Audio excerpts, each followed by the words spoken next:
Yep, come on out. So good morning, everybody. Thanks for coming out today. Just by way of introduction, I'm here with the FAA Administrator Brian Bedford. I'm also here with Lisa Ellman, CEO of the Commercial Drone Alliance, and Heather Lee, the COO of AUVSI. We were talking before we came out how excited we are. They said that they've been waiting for years for this announcement, so we're excited about what we're going to announce today. We are going to unleash American drone dominance. So President Trump, not long ago, introduced an executive order to make sure that the cabinet put this issue on the forefront, to make sure that we lean in to our airspace when it relates to drone technology. And the problem we have is that on the consumer drone market, China controls 90% of this market.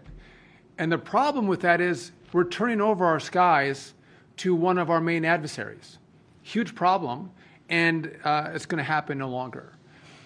Now, the issue hasn't been that America just can't innovate, America can't create, America can't build amazing drone technology. It's that we've had a bureaucracy in place that makes it incredibly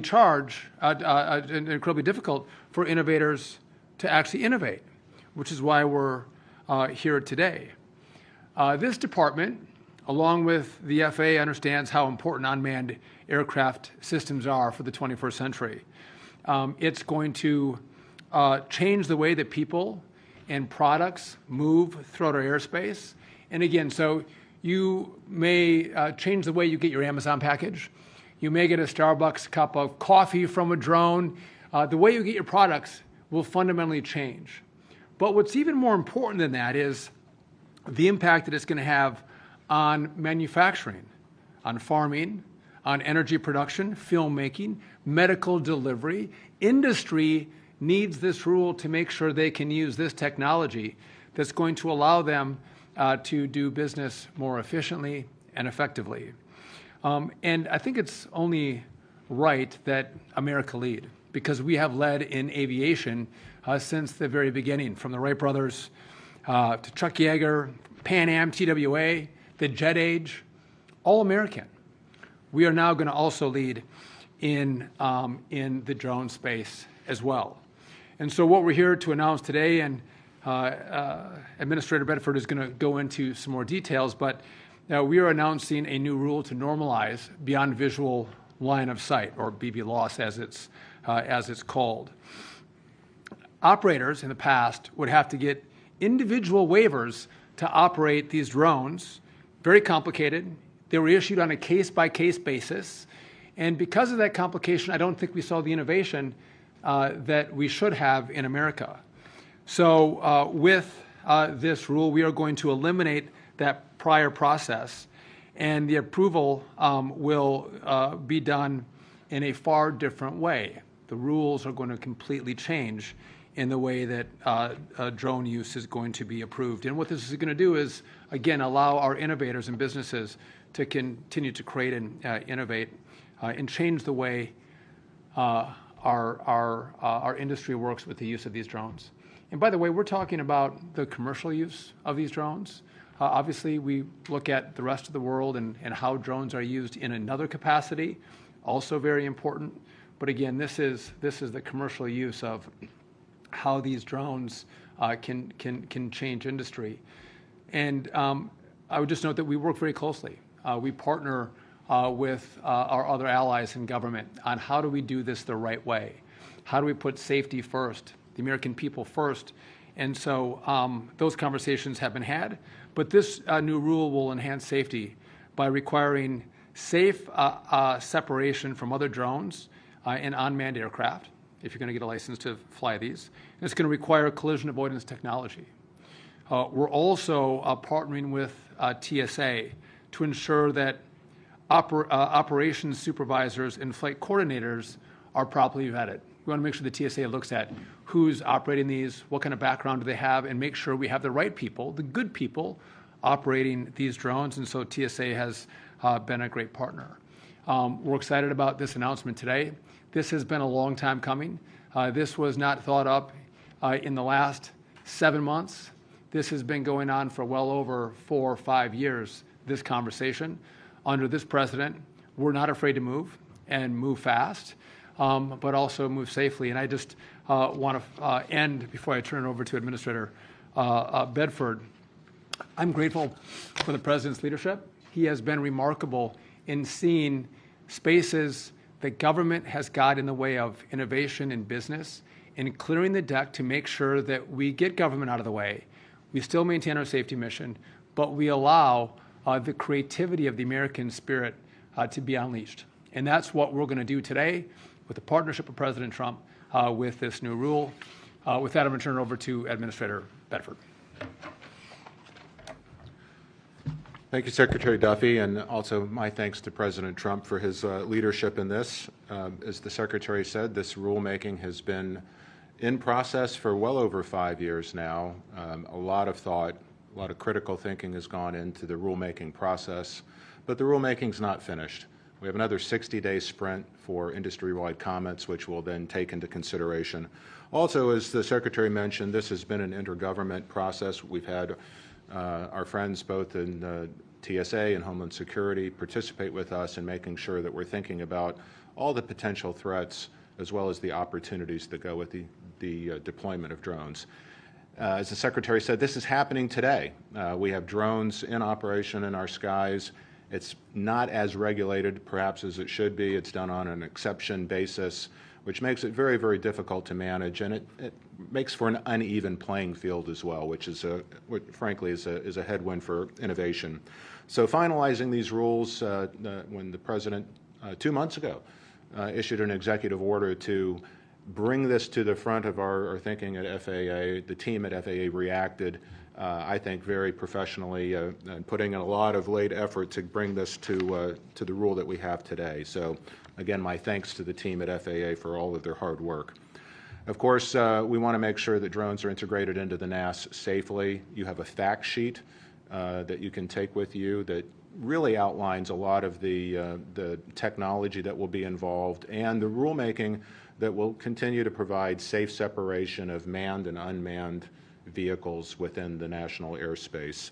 So we feel very confident that we've got the rulemaking is anticipating the use of technology like ADS-B that will allow drones to see and avoid manned aircraft in the NAS, and also how we're regulating the operators that we will allow into the NAS through the use of drones. So again, this levels the playing field, brings tremendous innovation capabilities to our U.S. providers, less reliance on potentially the use of foreign products in our national airspace. Again, thrilled to be here today to share and answer questions with you on the BV loss. And also, again, thank you to the President and to Secretary Duffy for their leadership. Now let me turn it over to Lisa Ellman. She's the CEO of the Commercial Drone Alliance. Thank you. Good morning, everyone.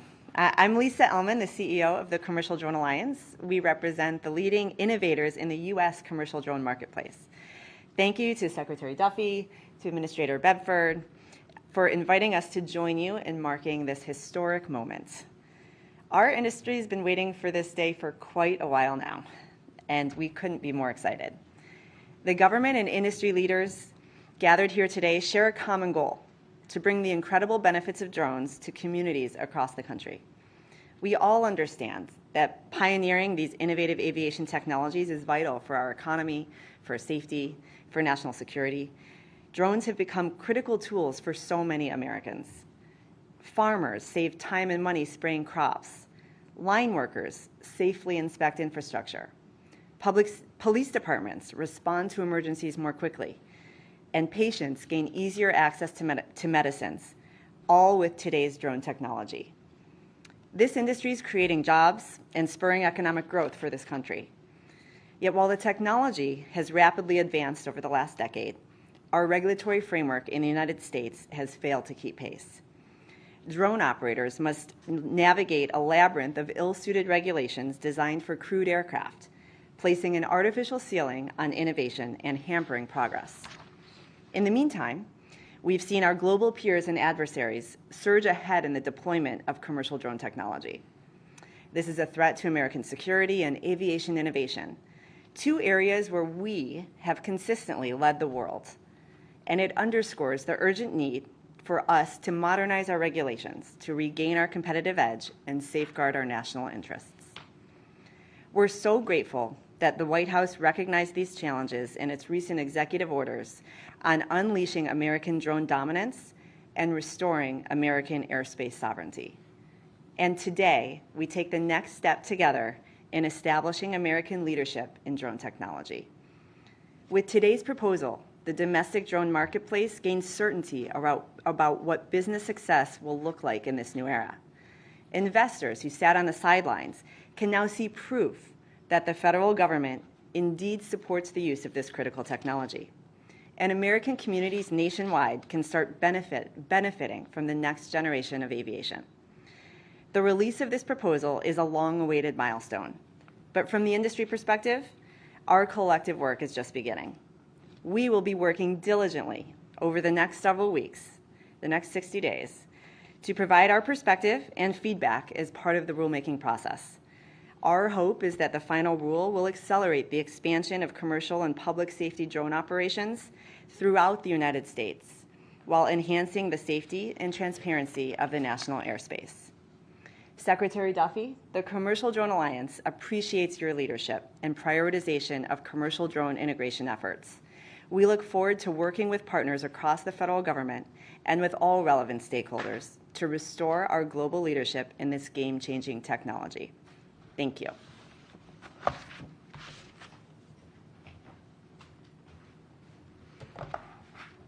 Good morning. Thank you to the Department of Transportation, FAA, TSA, and the White House for your leadership in delivering today's long-awaited draft rule and the broader effort to unleash American drone dominance. My name is Heather Lee, and on behalf of AUVSI, I want to commend Secretary Sean Duffy, FAA Administrator Brian Bedford, FAA Deputy Administrator Chris Rocheleau, and Acting TSA Administrator Ha McNeil for their decisive work to advance this process. Their focused leadership and grit has been essential in moving this rule forward. Our President and CEO, President Michael Robbins, regrettably couldn't be here today as he is currently serving our nation on Navy Reserve duty, but he joins me in applauding this major step forward for our industry and for American global leadership. This is a breathtaking moment. For too long, the United States has lacked a clear, scalable, regulatory path for advanced drone operations. Today's draft rule begins to change that, showcasing the way forward to unlock the safe integration of drones into the national airspace that enhance public safety, transform commercial services, and create high-quality jobs. With this action, the U.S. is taking a meaningful step to reassert global leadership in advanced aviation. With timely finalization as set forth by both Congress in the FAA Reauthorization Act of 2024 and President Trump's Unleashing American Drone Dominance Executive Order, this rule will enable scaling of critical applications like infrastructure inspection, emergency response, precision agriculture, and beyond, advancing public benefit and safety and generating billions in positive economic impact. To help illustrate what this rule makes possible, our member company, Skydio, is conducting an indoor drone flight demonstration today here at DOT, followed by a remote operation flight of a drone on the other side of the country in San Francisco. These flights embody the very concept of beyond visual line of sight and show how policy directly enables innovation and advances safety. Following the good work that we and many of our members did during the BVLOS ARC, AUVSI and the drone industry looks forward to reviewing the draft in full and submitting substantive industry feedback in the weeks ahead. We stand ready to support the next steps in the effort to finalize the Part 108 rule. Today signals a powerful commitment to safety, innovation, and American drone dominance. Let's continue this moment. Thank you. Thank you, Heather. So before I take your questions, just want to make a quick point here. So often, technology evolves in government, rules and regulations don't evolve with it. And what you're seeing today is government coming up to speed with the evolution of this technology. And if we don't do that, there is no reason why we fall behind but for the fact that government can't respond in a timely fashion. Our industry can. We need our government to as well. I want to be clear, for us, the backdrop of this is always safety, making sure our communities and our people are safe as the opportunity for drone technology evolves and is deployed.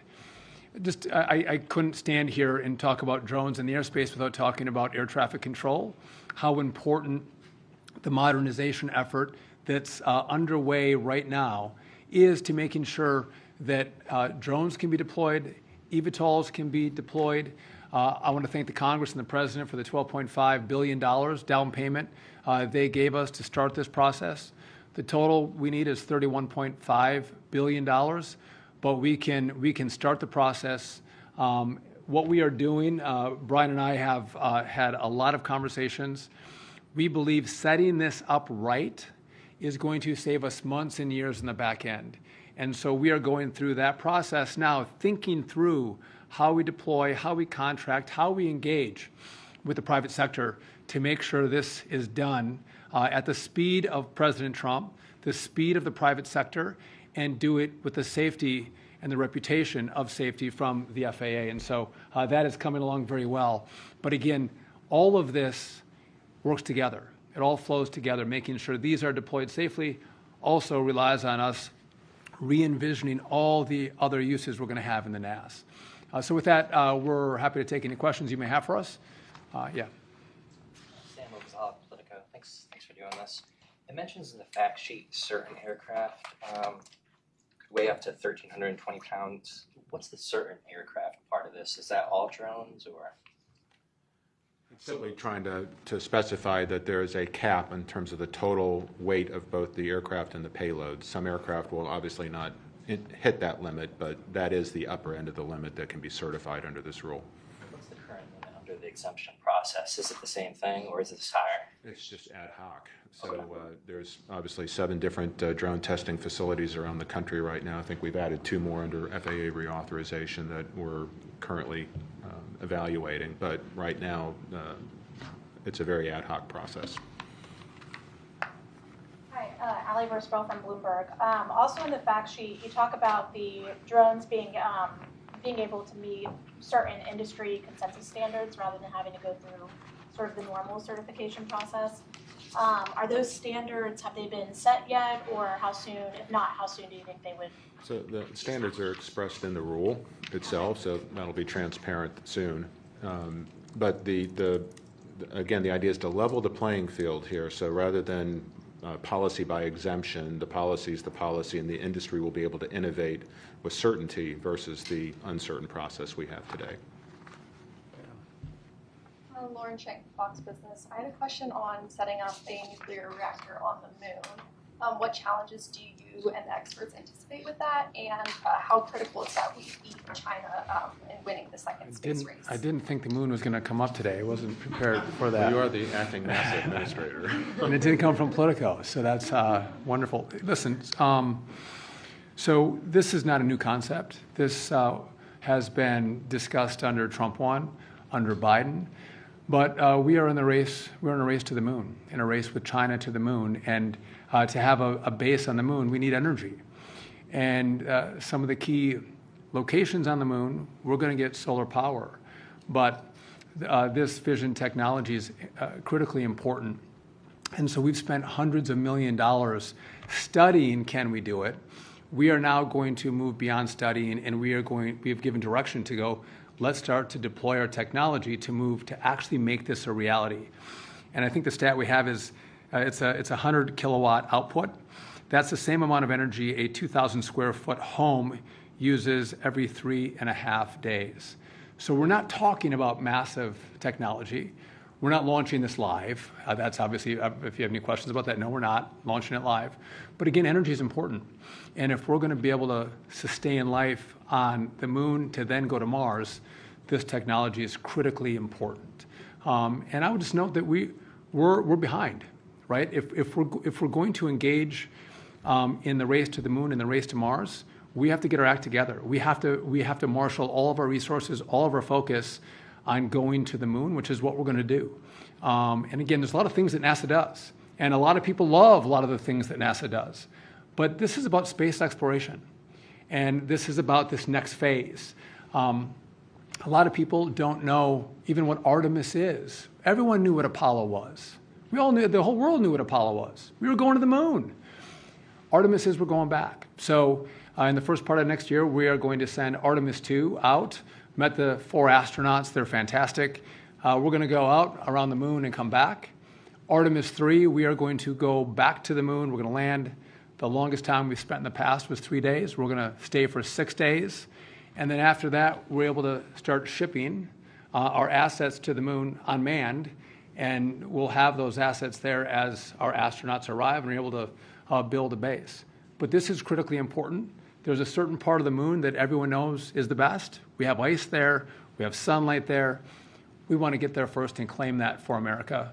And to do this is this part of the fission technology is critically important to sustain life because solar won't do it, but it's just a lower amount of that fission technology that's going to allow human life to sustain. Do you have a follow-up? I had a separate question too. So as far as AI and airline pricing, do you have any concerns about Delta and other airlines using AI to set pricing? And have they explained to you at all exactly how they're using it? So do I have a concern broadly about AI pricing? Yes, I do. Let's sell prices on seats for what they should go for. But to try to individualize pricing on seats based on how much you make or don't make or who you are, I can guarantee you that we will investigate if anyone does that. Now, the question was about Delta. Delta has clarified that they are not going to do that. I'll take them at face value in their clarification. But we would engage very strongly if any company tries to use AI to individually price their seating. Secretary Duffy, it's Pete Montino with CNN. I want to ask you about what would you say to somebody who says the airspace is already so crowded? We've seen the midair over the Potomac River. We have seen near misses over and over again. There was a drone strike with a wildfire airplane in California during the wildfires last year. So what would you say to somebody who says that this only introduces more things into the airspace when the warning signs are already there? I would argue the drone strike, over the wildfires, reason we need this regulation. The fact is, we've got a little bit of the Wild West out there right now. So regulating to a common standard, making sure the vehicles comply with our regulations, and then surveilling that is a much better place than where we're at today. Not to say the least of which is allowing people to innovate within a set of rules that we can comply with. So I think clearly the regulations that we're talking about will not only enhance the innovation, but it'll enhance safety. So I'm very comfortable with that. As it relates to the airspace, that's why we're modernizing. It's 3 pillars, right? It's getting the people right, getting our staffing where it needs to be. It's getting the technological equipment back, from being 50 and 60 years old, getting that to where it needs to be today, and then designing the new NAS in a way that will allow the safe introduction of these new and emerging technologies and allow industry to continue to add capacity that clearly consumers want. It's what, 6-7% of GDP. So it's very critical that we get this right, and modernization is going to be the key to doing that. Let me ask just a quick follow-up, because I think a lot of people see drones now in the headlines as tools of war in Ukraine with Russia. How critical is it for us to secure our own large infrastructure, big outdoor events from drones? I know the FAA has been doing a lot of testing, so how critical is it to secure big events? So, as the rule will allow, there will be no ability to fly drones over large sporting events or media events. So we will cordon off airspace, geotag airspace, so that maintains unrestricted use of the airspace that we're okay with, and restricted use where we don't want drones flying. So the regulation will deal with that as well. I will tell you that the drones are happening, and we do have partners in Homeland Security and TSA that are very well aware that bad actors could use drones in a bad way. And so I can assure you that government's focused on making sure that we get the technology right and we get the security right, so they go hand in glove. And Pete, you've done a good job reporting on the airspace, and we appreciate that. But if we stop our innovation because we don't evolve our rules, and we can do it smartly. We understand the equities, we understand the risks, and we work to mitigate those risks. But if we don't update these rules and we allow our adversaries to evolve this technology, it's very dangerous to deploy someone else's commercial technology into our airspace, and the data that could be gleaned from that is a national security threat. And so we want this to be American technology, American innovation, and we can, until we get our new air traffic control system deployed, which is going to make it easier to navigate all of the new uses of the airspace, we keep a keen eye on making sure that we can deploy drones and keep airplanes safe and keep them separated and make sure that, again, we allow the innovators to innovate. Because you go out 10 years, you can't innovate any longer, and you're going to deploy someone else's drone technology into the U.S., and that's a huge problem. Do you want to respond to the security question, just like to keep drones from being a tool of terror? Because it just seems to come up more and more now. It does come up, and that's why we work with all of our partners in government. And there's two different components here, right? We have licensing, we have rules around commercial drone use. There's a whole other component, and we've seen how drones have been used as tools of war. And again, we can say airplanes have the same capabilities, right? And how do we navigate aircraft? One's for war, one's for commercial aviation. We can do that, and we can do that in this space as well. But again, we have to recognize the new and rising threats that exist, and our partners at the DoD and Homeland are probably better suited to answer those questions specifically. But we have partnered with them as we looked at the commercial side of this and how important this is, not just for innovators, for our industry, but also to make sure it's American technology. Thanks, Secretary. Brendan Collerton with Gray Television. What do you think is a realistic timeline for an average American, to be able to, drone deliver a DoorDash? And then, do you view the financial investment as the biggest hurdle or something else? What's happening right now in different communities across the country? You're getting a hot cup of coffee, you're getting a DoorDash, you're getting an Amazon package, it's happening in certain communities across the country. Listen, I do think communities have to have a say in do they want drone use in their communities. You'll find that the technology around the noise, which usually is an irritant for people, is remarkable how quiet they are. You don't even know they're there unless you look up. So I think with the evolution of the technology and the noise that comes from a drone, you're going to see a lot of communities that want this technology in their neighborhoods. We also, if you take some Amazon trucks off the road, DoorDash delivery drivers off the road, that frees up our roadways. We see less congestion. And there's a lot of benefits that come, less fuel burn. A lot of really good things can happen with this technology using the airspace in a different way. Yeah, I'll do one more. Thank you, and then we'll wrap it. Hi, Sarah Ploss with CBS News. I just wanted to ask really quickly about some of the issues and questions there have been about plane evacuations recently, and I'm wondering if you guys have any concerns with what you've seen. We saw people taking bags down a slide and things like that. Do we still think that the 90-second evac standard is realistic, and what concerns might you guys have about that? Well, first, we're very happy that there were no injuries or any adverse outcomes for the break fire with the American Airlines aircraft. So I will say we were all disappointed that many of the passengers on board did not respond to the flight attendant's request to evacuate timely. Grabbing bags, it's just wrong. We need to, whether the flight attendants are telling you to keep your seatbelts buckled to avoid turbulence injuries, or whether they're asking you, in these very, very rare occurrences that we have a situation like we saw in Denver, we need to listen to them. They are there for our safety. They're there for all passengers on board safety. We can't have somebody at the front of the line grabbing their overhead bags and keeping people in the back of the airplane from being able to safely evacuate. So we will be doing some education to make sure that it's clear that passengers on board not only have a obligation, but it's the right thing to do for everybody on board is to listen to the flight attendants and obey their instructions. I'll double down on that. Again, everyone got off safely here, but I know Brian was incredibly disturbed, as was I, people grabbing their bags. In a different situation, in a different environment, grabbing your bag could cost someone their life. And so again, your belongings in your carry-on bag aren't worth it. Leave it, get off the plane, and make sure everyone behind you can get off as well. Critically important.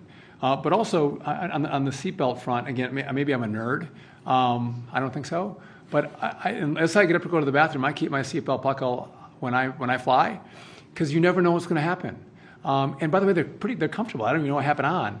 I think we just have to double down on safety rules on our aircraft and make sure people pay attention. And again, you never know what could come. And again, you're responsible for your safety, those flying with you, whether they're kids, but also everyone who might line up behind you. So again, leave your bags behind, keep your seatbelt buckled, and let's all fly safely. But the rules are in place for a reason. And again, I think we should all make sure that we follow them, because the consequence could be much different than the American airline will fire.